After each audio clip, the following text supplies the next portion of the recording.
Que estamos en el aire, por favor. Te pido, no te deja de arrastrarte, media.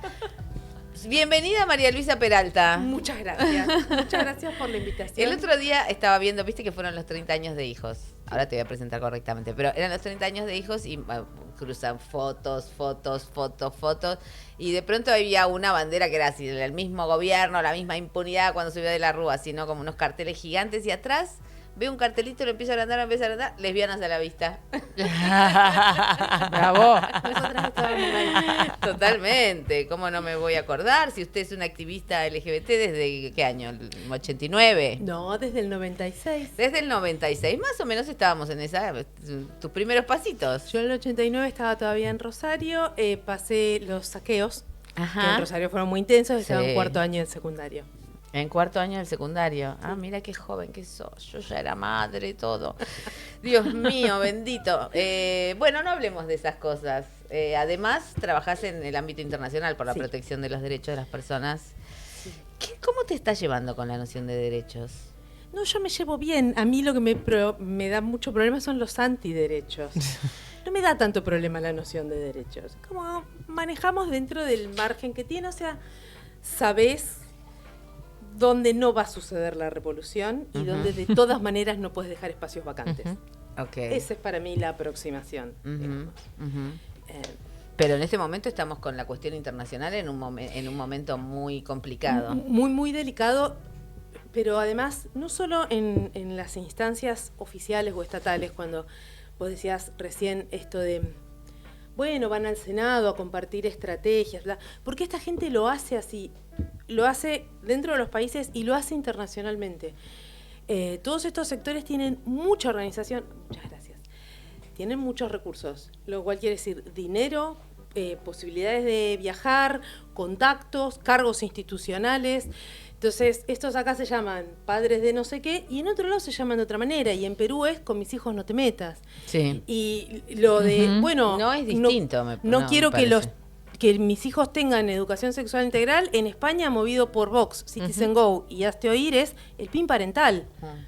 Entonces, y hay cosas de derechos que son importantes, porque justamente te podés plantar en una perspectiva de derechos de las niñas que no necesariamente tienen que estar en total concordancia con las pretensiones de sus madres, padres, tutores o encargados. Entonces, la educación sexual integral no es algo que decidan las madres Mientras o siga padres. siendo ley. Es algo que es parte de los derechos de los niños. Sí, total. Lo que pasa es que, bueno, yo te temo que toda esa estructura sobre la cual creíamos que descansábamos, digo, porque ¿qué pasa cuando, vos estás en la ONU o vas regularmente? En la ONU voy a la Contanos OEA. un poco, y a la OEA.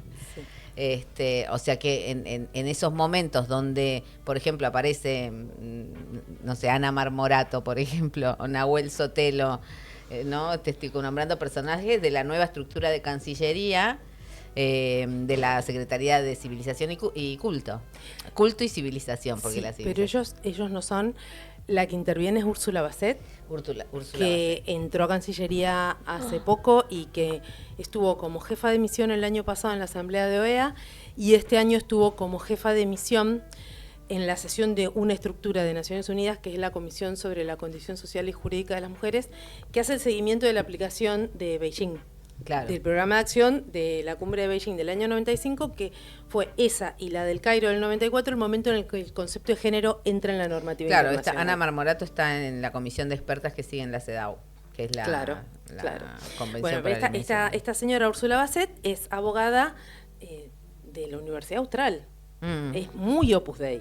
Claro. Muy, muy Opus Dei. Esta sería la que se conoce como la interventora de Cancillería. Sí, total. Bien. Sí.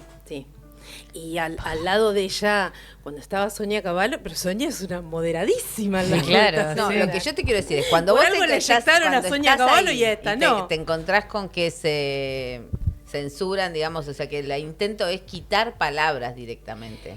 Sí, eso es Digo, ¿no sentís que se cae un poco la estructura de Eso es permanente y es en todos los temas. Y no son ellos solos, digo, eso Sí, por viene supuesto. de largo, porque esta gente lleva unos 30 años preparándose. Sí. Mucho tiempo socavando las discusiones, tratando de entrar en la institucionalidad. Por ejemplo, tradicionalmente la Comisión Interamericana de Derechos Humanos fue una instancia progresista que dio espacio para denunciar muchas cosas de las dictaduras latinoamericanas. Nos sirvió para un montón de cosas. Por ejemplo, en los últimos años, incluso para ciertas medidas cautelares que son algo de acción muy urgente en casos de abortos. ¿No? Bien, bueno, ellos han preparado gente y han disputado esos cargos y ahora estamos en el límite de que la comisión pase a estar en mayoría los reaccionarios. Con lo cual perdemos una instancia grande porque además es un lugar a donde ir cuando la Justicia Nacional no te dio respuesta. Y se han utilizado casos llevados por la Corte Interamericana para después litigar casos nacionales, por ejemplo en cosas de aborto.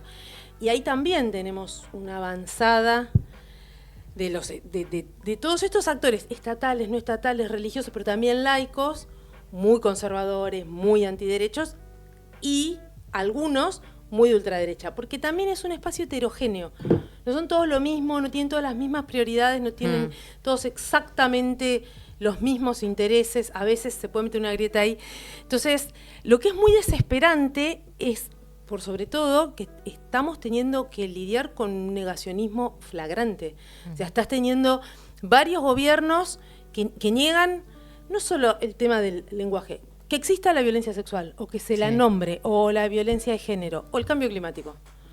Si no estamos en este nivel, negando el cambio climático. Cuando decís al filo, ¿qué quiere decir? O sea, que de pronto puede haber, se eligen... Que hay renovación de algunos cargos ahora en la Asamblea General de este año, que es a fin de junio, 25, 26, 27 de junio, y ahí se votan, porque siempre son 7 miembros y se renuevan. Y ahí para la gente que no conoce, ¿cómo es que se vota? O sea, ¿quiénes votan los estados? Okay. Y cada país tiene el mismo número de votos que los cargos que se renuevan. O sea, si se renuevan 3 cargos, cada país puede emitir hasta 3 votos, no solo uno. Pueden emitir uno si quieren. Bueno, y nosotros nada, pero hay como todo un trabajo previo con algunos. O sea, ustedes lo que hacen es como un cabildeo, tratar de ir con los gobiernos que a lo mejor son como más amistosos, más comprometidos con algunas cosas, bueno, tratar de apuntalar algunos nombres. Te voy a traer de nuevo a este pequeño territorio en el que habitamos, porque a mí me preocupa un poco que se naturalice la idea de que es un chiste esto de los mandriles. O que... No, ningún chiste. Bien, ¿por qué? Contame. No, a mí me parece muy dramático que el nivel de aumento generalizado de la tolerancia a la violencia social que hay. Total. Y es especialmente grave lo que produce tener el presidente y la plana mayor del gobierno nacional agitando explícitamente esos discursos violentos. Que van mutando, digo. Ellos intentaron también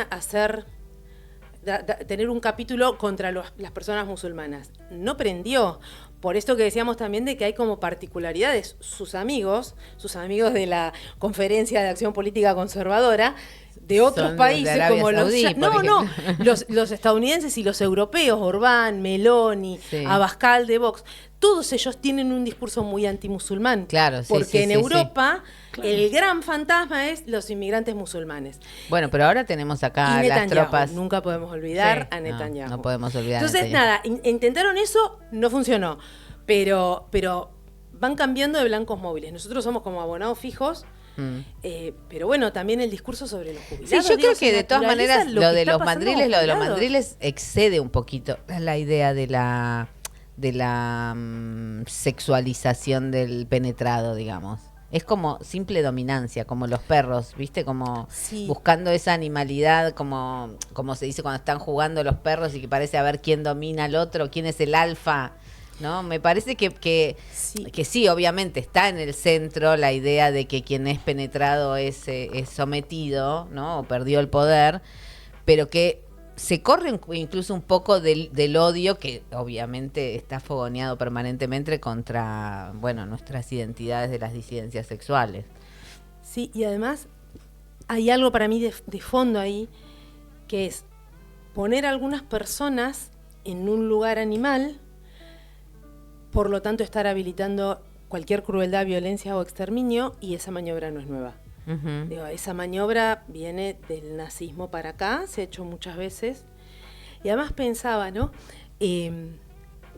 Como para poner en perspectiva el cambio social que habilita también que esta gente haya llegado al poder y no esté teniendo tanta resistencia como debería. Ahora es esto, los mandriles, esta cosa a la que se puede vapulear, maltratar.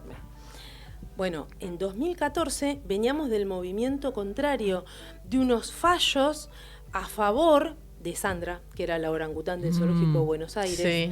donde se decía que se la reconocía persona no humana, y que por lo tanto debía ser llevada a un santuario, porque después de tantos años de cautiverio uno No puede puede estar vivir, sí. en un ambiente completamente silvestre, pero en un santuario, porque esa condición en la que estaba de encierro y de aislamiento era una forma de tortura porque era un animal que necesita interacciones sociales.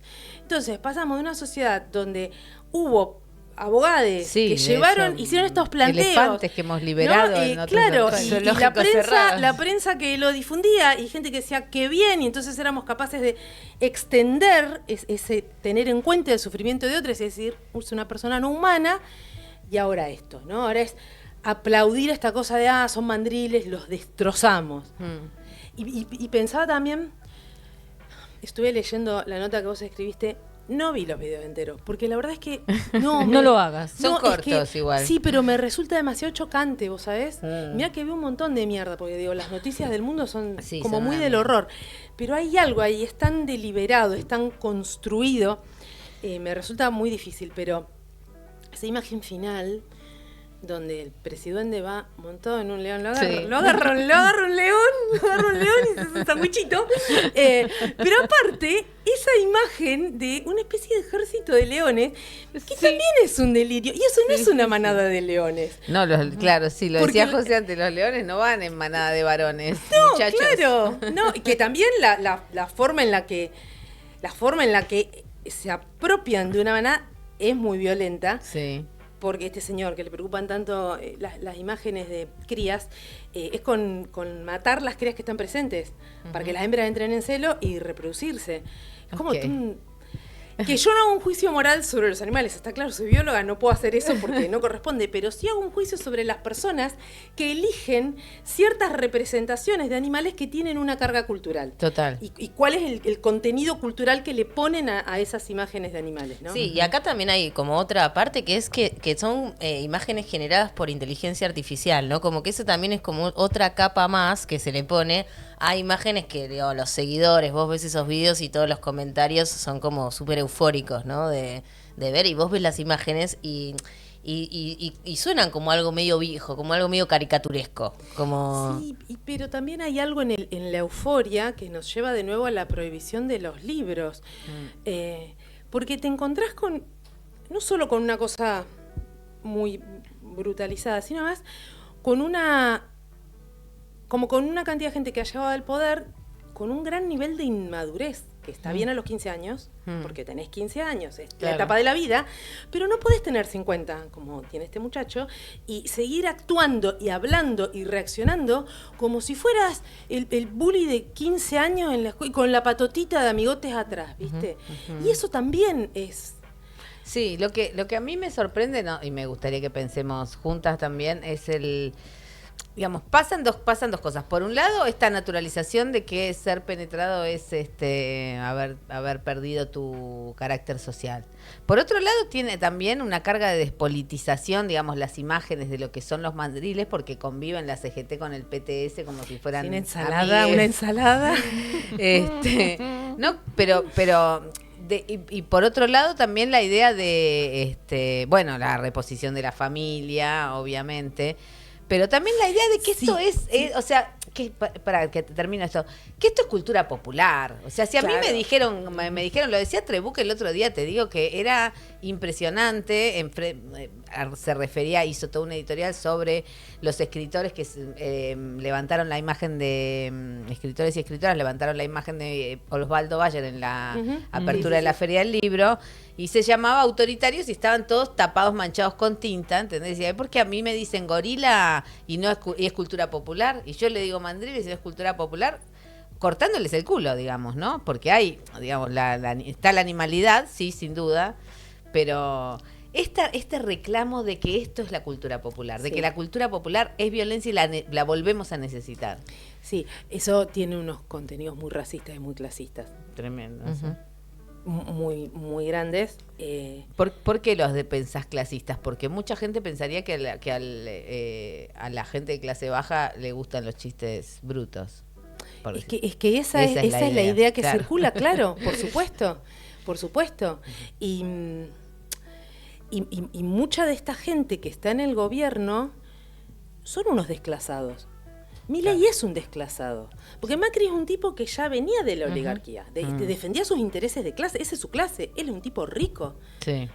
Milei no viene de ahí. Es un wannabe. Sí. Pero eso también es así porque también yo veo lleno de chetos estos grupos de asesores y no sé qué, son gente que no viene como del misma, ¿sí? Como... Una cosa es cheto, otra cosa es la verdadera oligarquía de Sí, sí. los dueños del capital real, ¿viste? No, pero quería decir algo en esto de la familia, porque no solo en relación a, bueno, de qué familias están hablando, sino cuál sería el funcionamiento o el propósito de las familias. Porque vos decías hace un ratito la familia como una unidad de cuidados, o que te vuelven a poner la familia como la única unidad de cuidados.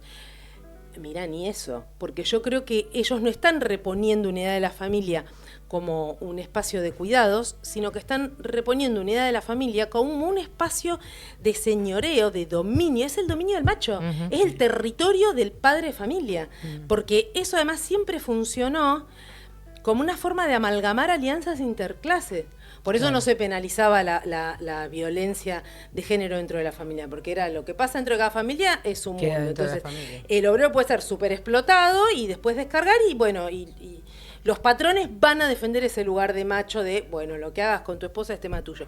Entonces yo creo que ellos traen de nuevo esta imagen de la familia como un dominio, por eso tanta cosa además con la patria potestad, por eso tenés todos estos padres que insisten con esto de yo controlo lo que mi hijo escucha o no, yo controlo el contenido de la educación. Entonces vuelve a ser una familia donde hay un grupo de personas privatizadas bajo la autoridad, el dominio, la propiedad de estos tipos. Y esa es la familia que ellos están reponiendo. Ni siquiera es la discusión de, bueno, familias nucleares heterosexuales, familias LGBT. No, es aún más esto, mucho más anticuado. La familia como un territorio de control y de poder de los tipos. De disciplinamiento total. Total. ¿Y cómo ves la posibilidad de defenderse? O sea, porque vos me decís, bueno, yo estos videos no los veo, me parece absolutamente sano. Estaba la disputa sobre qué sería lo popular, o sobre qué sería cultura, que me parece que es una discusión que es como la que viene este año, que se va a desplegar y que es muy anticiencia, ¿no? Muy anti-universidad, y eso no es solamente acá. Entonces, digo, ¿de dónde te parás? ¿Cómo? Sí, yo no digo que no haya que mirarlos, digo, bueno, de No, a ratos no me digo, da. Hay por de eso a hay ratos me lo estrategias de dosifico, autodefensa, digo, también puede ser es y- no mirar y tratar de crear otras imágenes, no Sí. estoy cuestionando las estrategias, No, quiero conocer las tuyas, a ver si No, y además compartimos. a veces sí, igual tengo una cosa deliberada de no ver ciertos videos, porque la otra cuestión a la que tenemos que dedicarle mucho más tiempo de estudiarla y ver cómo plantarnos, es cómo estamos alimentando los algoritmos, qué cosas claro. se están difundiendo en las redes. Esa también es como toda una discusión. Digo, ¿quién controla las plataformas? ¿Quién controla cómo se entrenan las inteligencias artificiales? Porque ahí tenés un problema muy grande de sesgos, muy grande. Muy grande. Sí. Por ejemplo, se utilizan inteligencias artificiales para hacer perfilamiento de sospechosos, ¿no? Los policías tienen Sí, esto, claro. claro. Ministerio del Interior, para migraciones. Bueno, ¿con qué se alimentan? Y con imágenes súper racistas, súper islamofóbicas, antipobres, bueno, ese tipo de cosas. Entonces, a veces también un poco es eso, es, bueno, ¿qué hacemos? A mí me parece que ese momento en el que una cantidad de personas, organizaciones, empresas e instituciones empezaron a abandonar Twitter, a mucha gente le parece una boludez, a mí me parece que no lo es. ¿Entendés? Y me parece que por otro lado, ninguna cosa solita alcanza, creo que nada es la solución en sí misma, que tiene que ser como todo un conjunto de estrategias y que algunas pasan por ahí también, ¿no? Como empezaron en Canadá. Con en abandonar, Europa, con a abandonar quemar ciertas- autos Tesla, por ejemplo, ¿no? Los compran y los queman también, ¿no? Como distintas cosas, sí. Popular, un asadito. A veces es Popular, un abandonar. asadito de Tesla. A Abandonar. veces son otras cosas, digo. Me parece que a veces sí está bien la autodefensa física, pero me parece que tampoco podemos permitir que nos dejen solamente en ese lugar. Y me parece que utilizar cosas como demandarlos está bien, que en algunos casos es la cosa física, en algunos casos es una avanzada cultural de poder tener difusión de imágenes, a veces es una gran marcha, a veces es denunciarlos, ¿sí? Como ir un poco por todo. Y a veces son otras cosas, qué sé yo, se prohibieron, intentaron censurar estos libros. Quiero decir, intentaron porque además era una cosa de la provincia y la provincia lo respaldó, pero se armó una gran maratón de lecturas y una cantidad de gente de los medios invitó a las autoras, hubo entrevistas, se leyeron los libros. Bueno, esas también son formas de resistirse a estos intentos de censura, ¿no? Entonces tenés muchas posibilidades, creo que hay que ir viendo en función de cuál sea la agresión, cuál sea el momento de la coyuntura, porque eso también oscila.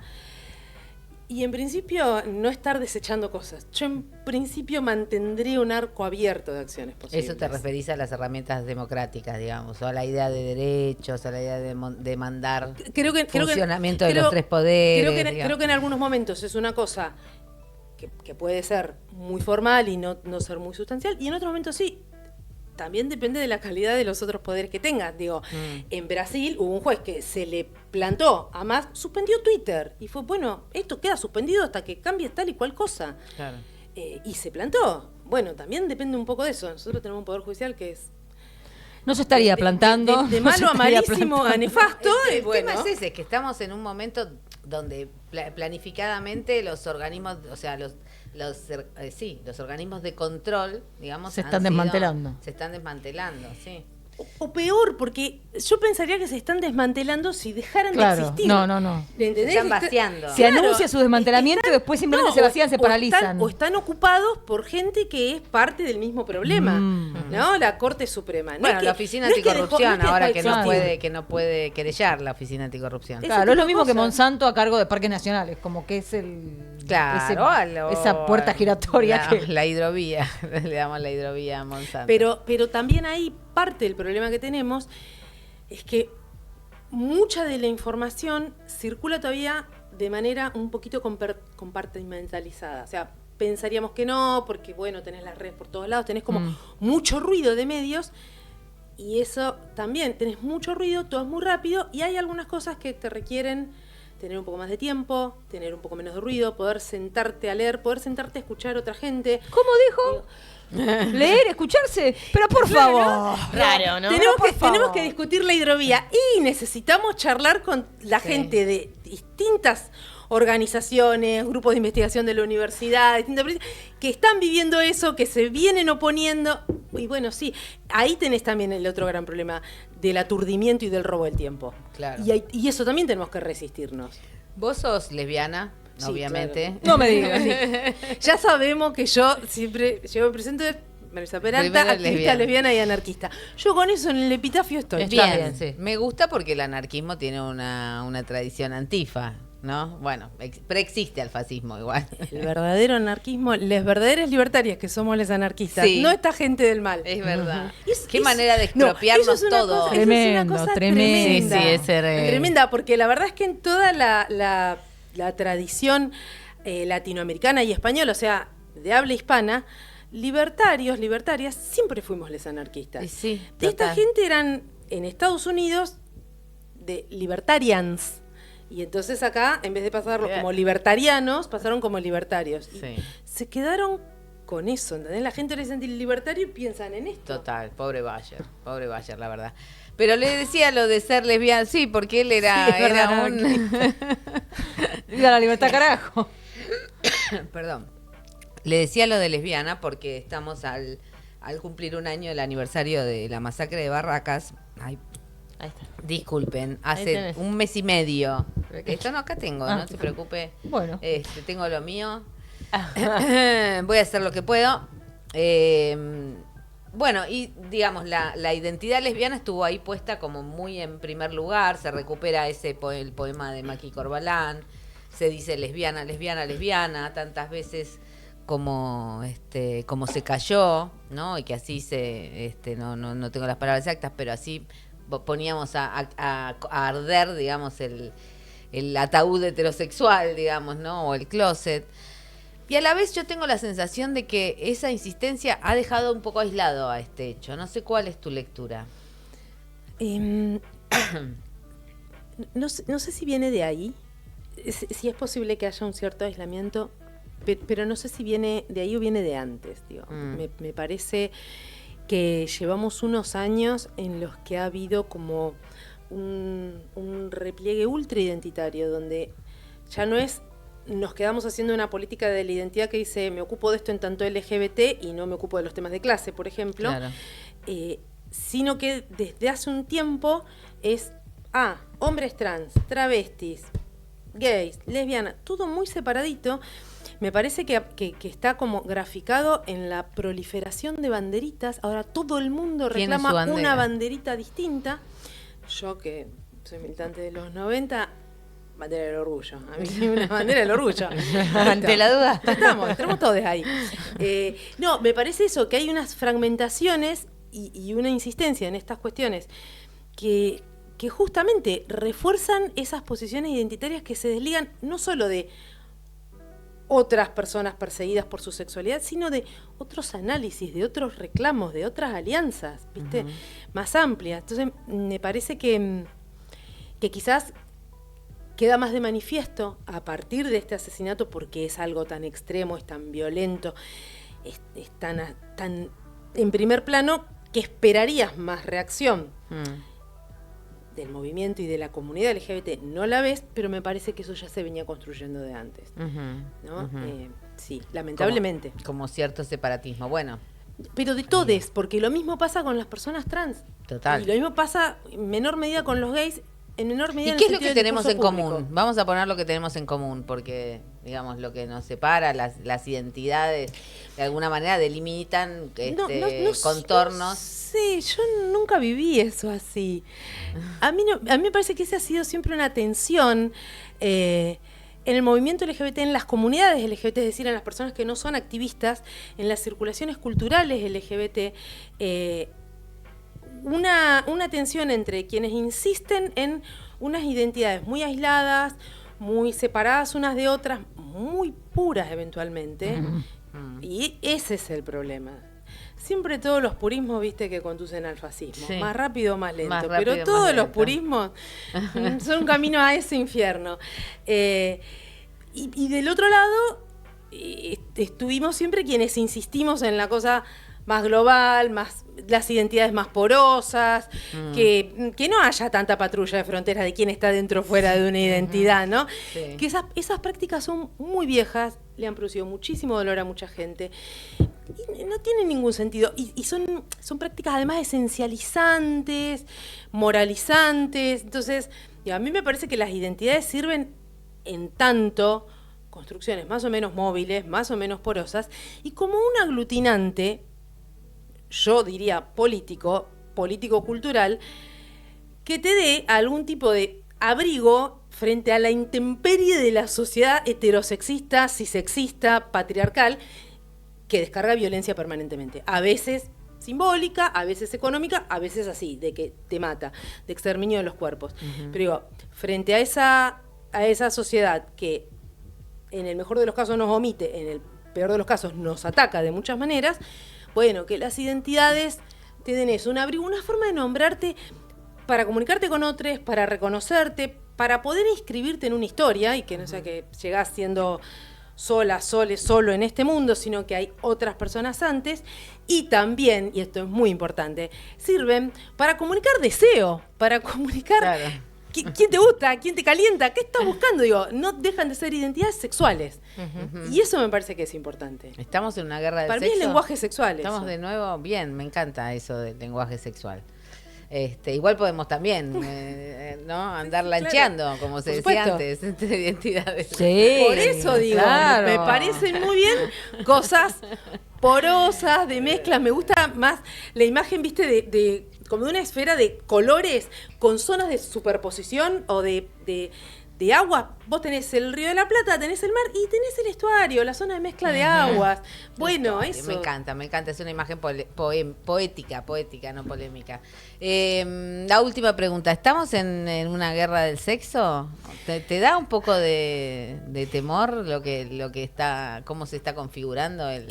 Sí, yo creo que hay una guerra contra, no solo contra las personas LGBT, sino, diría, contra las sexualidades libres, consensuadas, exploratorias, contra las sexualidades como una posibilidad de estar en el mundo con placer y con conexión con otros. Uh-huh. Creo que lo que tenemos enfrente es un combo peligrosísimo de un sector de puritanos, malísimo, y un sector de gente que me parece que si en algún momento se abren ciertas tapas pueden salir cosas muy truculentas. Sí, porque bueno, no sé, me estoy extendiendo por ahí un poco mucho, pero viste que sobre la obsesión anal que tiene el presidente de la nación, se le devuelve que tal vez tenga ganas de garchar por el y oído, además esta insistencia en decir que nosotros somos personas pedófilas, nos remitimos a las estadísticas. La estadística de pedofilia es el grueso de esos abusos suceden dentro de las familias nucleares heterosexuales. Eso desde ya, pero la estrategia de ellos es decir que somos pedófilas. O sea, la estrategia es clara y somos hacer ruido por otro lado, es la estrategia del tero. Claro. Bueno, María Luisa, muchísimas gracias. No me dijiste si tenías miedo, así que pienso que no, que sos una persona valiente. Yo soy activista. Entonces, primero, retomo lo que decía Audre Lorde, el miedo hay que ponerlo en perspectiva. Sí. Y además, como soy militante, tengo siempre optimismo y una gran confianza en la fuerza de los movimientos, en las fuerzas populares. Tengo mucha confianza en que podemos hacer... Vamos. Pudimos cambiar el mundo antes, lo podemos volver a cambiar, sin duda. ¿Cuándo lo cambiamos? Me olvidé. Lo venimos cambiando hace un montón. Bueno, muchísimas gracias por este rato. Acá en Pasamos Todes, nos quedamos con algunas ideas. No vamos a minimizar nada de lo que se dijo acá. Si no vemos los videos es para no alimentar el logaritmo, pero hay que estar atentos. Alguien tiene que verlo, ¿verdad? Bueno, te agradecemos un montón por haber estado aquí. Ha sido María Luisa Peralta, nuestra bióloga, activista, nuestra enviada. Experta en delfines. Dentro de las mesas de las grandes ligas en la ONU y en la OEA, a ver si nos quedamos con alguna cosita de todo lo que nos están podando directamente.